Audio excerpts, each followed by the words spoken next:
اعوذ باللہ من الشیطان الرجیم بسم اللہ الرحمن الرحیم الحمد للہ رب العالمین الرحمن الرحیم والصلاة والسلام علی سید الانبیاء والمرسلین امام المتقین خاتم النبیین سیدنا و مولانا محمد وعلی آلہ و اصحابہ اجمعین۔ سورہ الاعراف قریب 8 حصوں میں سہولت کے ساتھ تقسیم کیا جا سکتا ہے۔ پہلے حصے میں تمہیدی گفتگو، دوسرے حصے میں حضرت نوح علیہ السلام کی دعوت اور ان کی قوم کی ہلاکت، تیسرے حصے میں حضرت ہود علیہ السلام کی دعوت اور ان کی قوم کی ہلاکت، چوتھے حصے میں حضرت صالح علیہ السلام کی دعوت اور ان کی قوم کی ہلاکت، پانچویں حصے میں حضرت لوط علیہ السلام کی دعوت اور ان کی قوم کی ہلاکت، چھٹے حصے میں حضرت شعیب علیہ السلام کی دعوت اور ان کی قوم کی ہلاکت، اور ساتویں حصے کے اندر حضرت موسیٰ علیہ السلام کا تذکرہ، فرعون کا تذکرہ، بنی اسرائیل کا تذکرہ، اور 8واں حصہ اختتامیہ۔ اللہ تبارک و تعالیٰ نے اس سورہ میں جو آغاز کیا اس میں نزول قرآن کا مقصد جو ہے وہ تنبیہ بتایا گیا ہے۔ توحید، رسالت، آخرت، ان مضامین پر بات ہوئی۔ قرآن مجید کا اتباع کرنے کا حکم، اور اس کے علاوہ جو اولیاء میں مطلب اولیاء اللہ کی بات نہیں ہو رہے، شیطان کے اولیاء ہیں، طاغوت کے اولیاء ہیں، دیگر جو اولیاء ہیں ان کی پیروی کو ترک کرنے کا حکم۔ کوئی بھی ایسا ولی جو اللہ کے پیغام، اللہ کے نبی صلی اللہ علیہ وسلم کی اطاعت و اتباع کے ساتھ نہ ہو وابستہ، تو وہ ولی اللہ کا ولی نہیں ہے، وہ شیطان کا ولی ہے، وہ طاغوت کا ولی ہے۔ ایسے ولی کی پیروی کا حکم نہیں ہے، اس سے پیچھے ہٹ جانے کا حکم ہے۔ اور آپ یہ دیکھیے کہ حضرت نوح علیہ السلام، ہود علیہ السلام، صالح علیہ السلام، لوط علیہ السلام، شعیب علیہ السلام، موسیٰ علیہ السلام، اتنی ساری اقوام کی تباہی کا تذکرہ کرنے کا مقصد کہ ہم مسلمانوں کو معلوم ہو جائے کہ اللہ کے بتائے ہوئے راستے سے جب ہم ہٹیں تو پچھلی قوموں کی طرح ہم پر عذاب نازل ہو سکتا ہے۔ ہاں، اب عذاب کی شکلیں وہ نہیں رہی جو پہلے ہوا کرتی تھی، کیونکہ اللہ تبارک و تعالیٰ نے رسول اللہ صلی اللہ علیہ وسلم کے ساتھ یہ وعدہ فرمایا تھا کہ اس قسم کے عذاب اب نہیں ہوں گے۔ اب عذاب کی شکل جو ہے وہ بدل گئی۔ پھر روز قیامت جتنے بھی رسول ہیں ان سے اور ان کی قوموں سے باز پرس ہوگی، ان سے سوالات ہوں گے۔ پھر روز قیامت جس کا نیکیوں کا پلڑا بھاری ہوگا وہ فلاح پائے گا، اور جس کا پلڑا ہلکا ہوگا وہ خسارے میں رہے گا، اور جہنم میں انسانوں کی نسلیں اور جنات کی نسلیں جو ہیں وہ ایک دوسرے کے بعد داخل ہوں گی، اور ہر نسل جو ہے اور ہر گروہ جو ہے وہ اپنے جو رہنما لیڈر ہیں ان پر لعنت کرے گا کہ ان کی وجہ سے ہم جہنم میں داخل کیے گئے ہیں، اور اللہ سے التجا کرے گا کہ ہمیں جتنا عذاب دیا ہے ہمارے ان رہنماؤں کو، ہمارے ان لیڈروں کو ہم سے دگنا عذاب جو ہے اس میں مبتلا فرما۔ خصوصاً قریش کو اور عموماً تمام انسانوں کو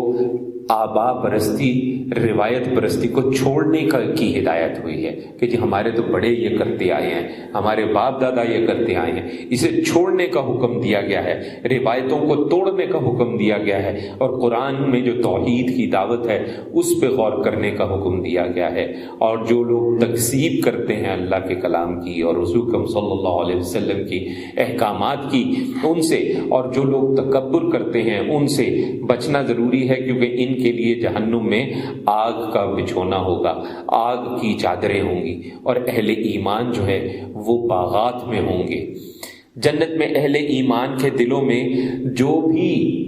اگر کوئی قدورتیں تھیں، کوئی اگر نفرتیں تھیں، اگر کوئی مخالفتیں تھیں، وہ سب ختم کر دی جائیں گی، اور اہل جنت اور اہل جہنم میں باقاعدہ مکالمہ ہوگا، اور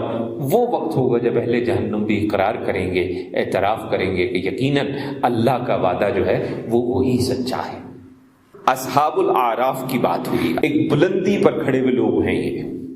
اور یہ ایک ایسے مقام پر ہیں کہ جہاں پہ اہل جنت بھی ان کو نظر آتے ہیں اور اہل جہنم بھی ان کو نظر آتے ہیں۔ جنت والوں کو دیکھیں گے تو وہ انہیں سلام کریں گے، کہیں گے کہ ہم ابھی جنت میں داخل نہیں ہوئے لیکن اللہ سے امید رکھتے ہیں کہ اللہ ہمیں بھی جنت میں داخل فرمائے گا، اور جہنم والوں کی طرف دیکھ کر دعا کریں گے کہ یا اللہ ہمیں ان ظالموں میں شامل نہ کر۔ اہل جہنم جو ہے وہ اہل بہشت سے، جنت کے لوگوں سے پانی مانگیں گے، رزق مانگیں گے، لیکن ان پر یہ حرام ہوگا۔ شفاعت کے جو غلط نظریات ہیں ہمارے، ان کی نفی کی گئی۔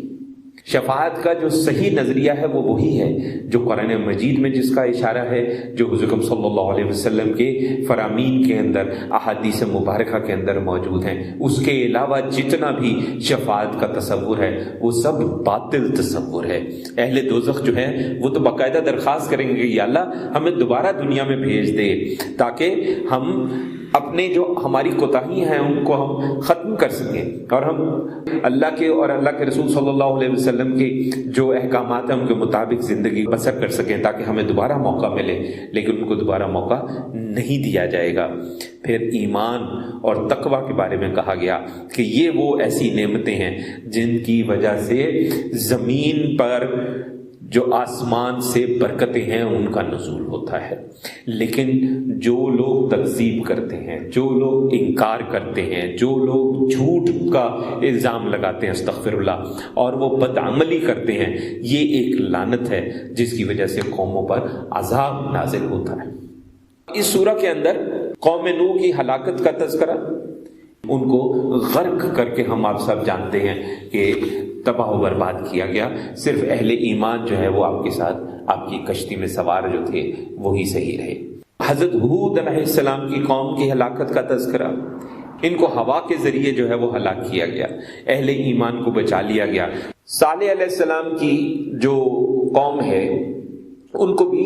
ہلاک کیا گیا اور زلزلے کی صورت میں ان پر عذاب آیا۔ لوط علیہ السلام کی جو قوم ہے پتھروں کی بارش کے ذریعے ان کو ہلاک کیا گیا۔ شعیب علیہ السلام کی قوم جو ہے ان پر زلزلے کے ذریعے عذاب نازل ہوا، اور فرعون کی ہلاکت جو ہوئی، آل فرعون کی، وہ بھی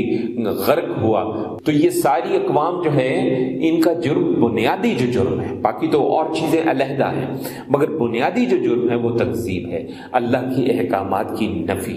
اپنے نبی جو بھی اس وقت نبی موجود تھے علیہ السلام ان کے احکامات کی نفی، ان کی تعلیمات کا مذاق اڑانا۔ تکذیب سے ہر چیز شروع ہوتی ہے۔ جس بندے کو اللہ پہ یقین ہو، جس کو اللہ کے رسول صلی اللہ علیہ وسلم پہ یقین ہو، اس کے لیے ممکن نہیں ہے کہ قرآن کے اندر اگر کوئی چیز لکھی ہوئی ہے تو اس کی وہ تکذیب کر سکے، اور اللہ کے نبی صلی اللہ علیہ وسلم نے اگر کوئی بات بیان کر دی ہے جو صحیح روایت سے، حسن روایت سے، متواتر روایت سے ثابت ہے، اس سے انکار کر سکے، کیونکہ اگر وہ ان میں سے کسی بھی چیز کا انکار کرے گا تو اس پہ تکذیب کا الزام آئے گا۔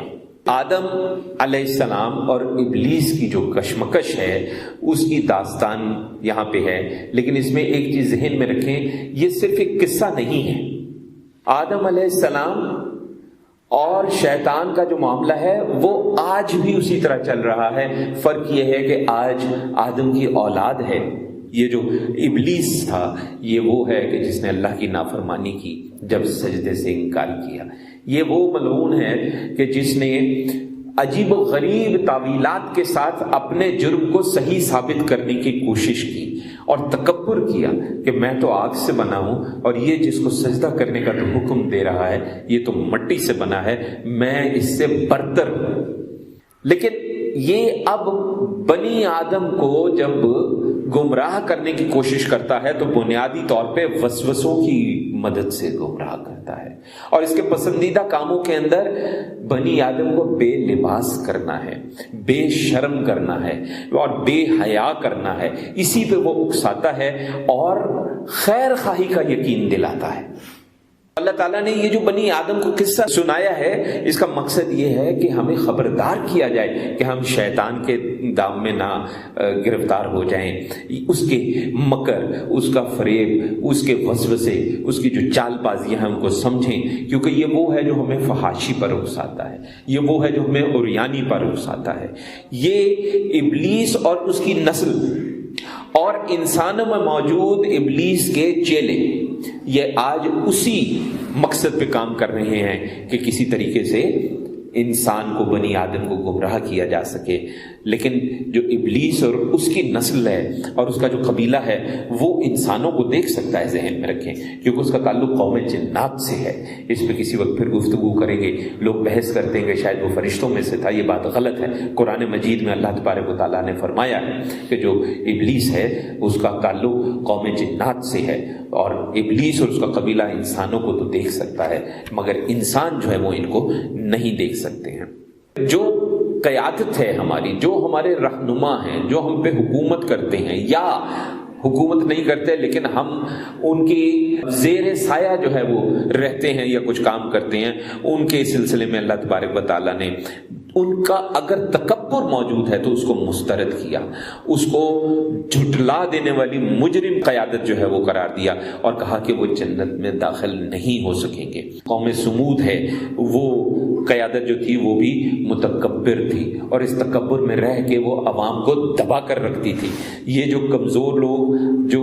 بے تحاشا دباؤ، بے تحاشا ظلم و ستم کا شکار تھے، اس کے باوجود یہ حضرت صالح علیہ السلام پر ایمان لے کر آئے۔ اسی طرح قوم شعیب جو تھی، اس کی جو قیادت تھی وہ بھی تکبر میں مبتلا تھی، اور انہیں حضرت شعیب علیہ السلام اور ان کے وہ جو ساتھی جو ان پہ ایمان لائے تھے ان کو دھمکی دی کہ تم کو جلا وطن کر دیا جائے گا، اور یہ کہا گیا آپ کے پاس صرف دو ہی راستے ہیں، یا جلا وطنی کو قبول کریں یا ہمارے مذہب کو اختیار کریں۔ استغفر اللہ۔ حضرت شعیب علیہ السلام نے اس پر بنیادی جو حقوق ہیں، جس کو ہمارے ہاں آج کل بہت زیادہ فریڈم ہے، رائٹ آف فریڈم ہے، اس کی بات کی جاتی ہے، اس کی دہائی دی کہ تم لوگ ہماری ناگواری کے باوجود اپنا باطل، اپنے جو مشرکانہ عقائد ہیں وہ ہم پر مسلط کیسے کر سکتے ہو۔ یہاں پہ ایک بات اور واضح ہوگی کہ جتنے بھی انبیاء کرام علیہم السلام ہمارے پاس یہاں پہ اس دنیا میں تشریف لائے، ان سب کا جو درس ہے، ان سب کا جو عمل ہے وہ توحید کی بنیاد پر ہے۔ پھر کچھ دلائل، حضرت صلی اللہ علیہ وسلم کی رسالت، اس کی حقانیت، اس کے کچھ دلائل تاریخی اور نقلی جو ہے وہ تو یہ ہے کہ حضرت صلی اللہ علیہ وسلم کا ذکر تورات میں بھی موجود ہے اور انجیل میں بھی موجود ہے۔ وہ علیحدہ بات ہے کہ تورات میں اتنی تبدیلی کر دی گئی ہے، کچھ تبدیلی دانستہ کی گئی ہے، کچھ تبدیلی نادانستہ ہوئی ہے کہ اب وہ پیشن گوئیاں موجود نہیں ہیں یا ان کا مفہوم اور الفاظ بدل گئے ہیں۔ لیکن قرآن مجید سے ہمیں یہ اشارہ بڑا واضح ملتا ہے کہ وہاں پہ بھی حضرت صلی اللہ علیہ وسلم کا تذکرہ ہے۔ آپ کے جو دلائل ہیں وہ یہ ہیں، آپ کی حقانیت جو ہے وہ یہ ہے کہ آپ نیکی کا حکم دیتے ہیں، آپ برائیوں سے روکتے ہیں، پاک چیزوں کو حلال قرار دیتے ہیں، ناپاک چیزوں کو حرام ٹھہراتے ہیں، سماج میں، معاشرے میں جو عدل ہے اور انصاف ہے اس کا جھنڈا آپ نے بلند کر رکھا ہے۔ غلط عقائد جو ہیں اور غلط جو وہم ہم نے اپنے پال رکھے ہیں ان سے ہمارے جسموں پہ، ہمارے ذہنوں پہ، ہماری روح پہ بوجھ پیدا ہوتا ہے، اس بوجھ کو لوگوں کی پیٹھوں سے اتار دینا چاہتے ہیں۔ توحید کی جو صاف راہ ہے، سیدھی راہ ہے، جس میں کوئی کسی قسم کا گھمیر نہیں ہے، اس پہ لوگوں کو گامزن ہوتے دیکھنا چاہتے ہیں، اسی راستے پہ چلانا چاہتے ہیں، شرک سے بچانا چاہتے ہیں، بدعت سے بچانا چاہتے ہیں، استحصال سے بچانا چاہتے ہیں، ظلم سے بچانا چاہتے ہیں اور انسانیت کو آزاد کرنا چاہتے ہیں۔ یہ حضور صلی اللہ علیہ وسلم کے بنیادی خواہشات میں سے وہ خواہشات ہیں۔ آپ پر جو ایمان لانے والے ہیں وہ آپ پر نازل کیا گیا یہ جو نور ہے، جس کی تفہیم پر ہم کام کر رہے ہیں، جس کو ہم سمجھنے کی کوشش کر رہے ہیں، وہ اللہ کا کلام ہے، وہ قرآن مجید ہے۔ اس نور کی اتباع کرنے والے جو ہیں وہی صرف فلاح پائیں گے اور کوئی فلاح نہیں پائے گا۔ حضرت صلی اللہ علیہ وسلم کو حکم دیا گیا کہ وہ علل اعلان یہ کہہ دیں کہ ان کی جو رسالت ہے وہ عالمگیر ہے. پہلے جتنے بھی انبیاء آتے تھے علیہم السلام، ان کی رسالت جو ہے وہ قوم کی بنیاد پر ہوتی تھی، یہ فلاں قوم میں نبی مبعوث ہوا ہے. لیکن رسول اللہ صلی اللہ علیہ وسلم کی رسالت جو ہے وہ عالمگیر ہے، وہ کسی قوم کی حد تک جو ہے وہ قید نہیں ہے. زندگی اور موت کا اختیار رکھنے والا جو ہے اللہ تبارک و تعالیٰ ہے، اور حضور صلی اللہ علیہ وسلم آپ کے نمائندے ہیں تمام انسانوں کو، چاہے وہ بنی اسرائیل، بنی اسماعیل ہیں. اللہ اور اس کے نبی امی رسول اللہ صلی اللہ علیہ وسلم پر ایمان لانے کی دعوت ہے. پھر اختتامیہ تک پہنچتے پہنچتے سب سے پہلے تو عہد الست کا تذکرہ ہے. یہ اہل الست آپ نے کئی بار مختلف علماء کرام سے سنا ہوگا کہ اللہ تبارک و تعالیٰ نے حضرت آدم علیہ السلام کی پشت سے جتنی بھی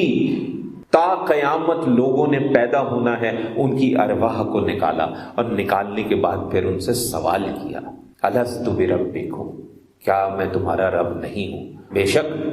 تو ہی ہمارا رب ہے. اللہ تبارک و تعالیٰ نے ہم انسانوں کو اپنی آیات سے نوازا، اپنے احکامات سے نوازا، انبیاء اکرام علیہم السلام کے ذریعے سے نوازا، لیکن ہم انسانوں میں سے ایک بڑی تعداد نے شیطان کی پیروی کی ہے. تو اللہ تبارک و تعالیٰ نے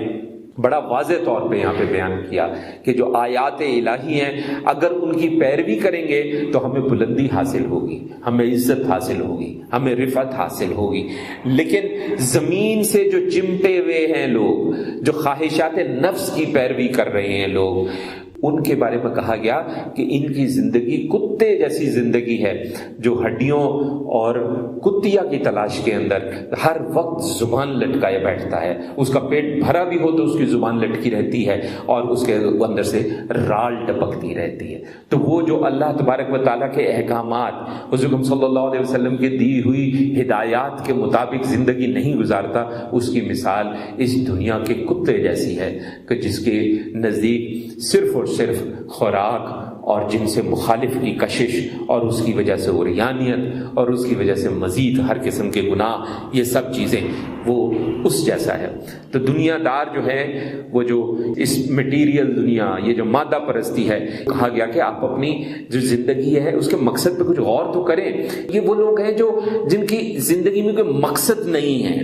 ان کی حیثیت جو ہے یہ جانوروں سے بھی بدتر ہے، اور یہ جہنم کا ایندھن ہے، جہنم کی کھیتی ہے. پھر کہا گیا کہ اللہ تبارک و تعالیٰ کو جو اس کے حسین نام ہے ان سے پکارنا چاہیے. یہ جو اور ارد گرد ہم اپنے نام اللہ تبارک و تعالیٰ سے جوڑتے ہیں ان سے اجتناب کرنا چاہیے. ہمیں قرآن مجید میں بھی اور احادیث مبارکہ میں بھی حضور صلی اللہ علیہ وسلم کی زبان مبارک سے ہمیں اللہ تبارک و تعالیٰ کے اسماء بتائے گئے ہیں. یہ وہ اسماء ہیں جن سے ہمیں اللہ کو پکارنا چاہیے. اور حضور صلی اللہ علیہ وسلم کو جو جھٹلائے گا، قرآن مجید کو جو جھٹلائے گا، اس کے مقدر میں یہاں بھی تباہی ہے، وہاں بھی تباہی ہے. توحید پہ قائم رہنے کا حکم ہے، شرک سے بچنے کا حکم ہے کہ اللہ کے علاوہ لوگ جس کو بھی پکارتے ہیں وہ بھی اصل میں اللہ کے بندے ہیں، وہ خود خالق نہیں ہیں. اس لیے کہ وہ کسی چیز کو پیدا نہیں کر سکتے ہیں، نہ ہی وہ خود سے پیدا ہوئے ہیں، کیونکہ اللہ تبارک و تعالیٰ ہی نے ہر چیز کو پیدا کیا ہے. اس کے علاوہ مسلمانوں کو جو ہدایات دی گئی اور حضور صلی اللہ علیہ وسلم کو بھی جو ہدایات دی گئی، نرمی اختیار کی جائے، درگزر اختیار کیا جائے. یہ اس طرح کے جو احکامات ہیں وہ صرف حضور صلی اللہ علیہ وسلم کے لیے نہیں ہیں، یہ ہم مسلمانوں کے لیے بھی ہیں. امر بالمعروف کی طرف توجہ دینی چاہیے. جاہلوں سے ہمیں نہیں الجھنا، ان سے بحثیں نہیں کرنی ہے، ان سے ہمیں پیچھے رہنا ہے. اور شیطان کی جو وسوسے ہیں اور وہ جس طریقے سے ہمیں اکساتا ہے، ان سے ہمیں اللہ کی پناہ حاصل کرنی ہے. جب قرآن پڑھا جائے اس کو توجہ سے سننا ہے، چاہے سمجھ میں آئے یا نہ آئے. قرآن مجید اگر کوئی پڑھ رہا ہے تو یہ لازم ہے کہ ہم ہر کام چھوڑ کے اس کو توجہ سے سنیں، خاموشی اختیار کی جائے. 3 باتیں جو ہمارے بزرگ ہمیشہ سے کہتے آئے ہیں وہ یہ ہیں: کم کھاؤ، کم بولو، کم سو، قلیل کلام، قلیل طعام، قلیل منام. یہ بنیادی طور پہ نفس سے لڑنے کا بالکل سیدھا سادہ نسخہ ہے۔ خاموشی اختیار کریں اور دل ہی دل میں خوف کے ساتھ، رقت کے ساتھ، گریہ کے ساتھ صبح و شام اللہ تبارک و تعالیٰ کو یاد کیا جائے۔ قرآن مجید میں ہمیں اشارے ملتے ہیں کہ اللہ کے بندے جو ہیں وہ اللہ کو ہر حالت میں یاد رکھتے ہیں، اٹھتے بیٹھتے چلتے پھرتے اللہ کو یاد رکھتے ہیں۔ اس کے علاوہ اللہ کی یاد سے غفلت جو لوگ اختیار کر جاتے ہیں ان میں ہمیں شامل نہیں ہونا۔ اللہ تبارک و تعالیٰ ہمیں قرآن مجید کو سمجھنے کی توفیق عطا فرمائے اور سمجھنے کے بعد پھر اس پر عمل کرنے کی توفیق عطا فرمائے، آمین۔ وصلی اللہ علی خیر خلقہ سیدنا و مولانا محمد وعلی آلہ و اصحابہ اجمعین برحمتک یا ارحم الراحمین۔